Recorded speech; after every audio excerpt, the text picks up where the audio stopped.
So today we're going to show you how to set up a really good medium to use throughout any kind of science experiment you want to do at home, especially microbiological. And that's to create some of your own agar at home. This is what we grow bacteria on in the lab. And it's really actually something you can do quite easily at home. So what you need to do first, you need to get some agar. Sometimes it's called agar. This one I picked up at a grocery store in Boise in the Asian food section. And, but you can also order it online. It comes in flakes, it comes in powders, etc. So what you need to do is you start with some beef broth. And why do we need beef broth, Teresa? Because it has protein. And bacteria needs that to grow. They also need Carbohydrates. So we put in 2 tablespoons of just household sugar into the agar. It helps if you put it all in there. Okay. So we add 1 tablespoon of agar to our mixture. And agar, it's a lot like gelatin, but it contains slightly different molecules so that the bacteria can't break it down as fast. And it doesn't become a slurry. You can substitute gelatin, but it tends to melt if you get certain bacteria or fungi growing on your plates. And you get slime. And you get slime.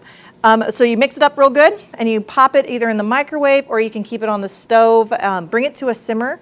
Your key is that you're looking to make sure that all the flakes and powders have completely dissolved in the broth. And once it's done, just like this one here, you want to let it cool. Number 1, be careful, it's going to be really, really hot. You get it on your skin, it's going to burn. So you want to either use a hot pad or anything else at home you have to protect yourself.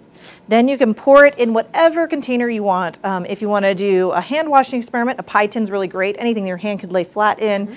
We have some Petri plates here in the lab, so we went ahead and used those.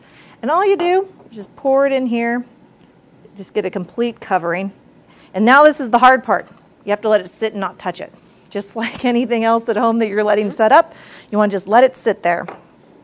So what I did at home is I made some of this and I wanted to do a hand washing experiment. I wanted to see how well my husband was helping our daughter wash her hands. So what I did is I took my homemade plate and I had her put her handprint on, and you can see right there all the growth. This was from outside. I made her go out and play in the dirt, which was not hard. And she put her handprint on there. And then we washed her hands, and we're doing it really excellent on the backhand part of her hand, but not on the thumb and the first couple fingers. So we need to work on that a little bit more.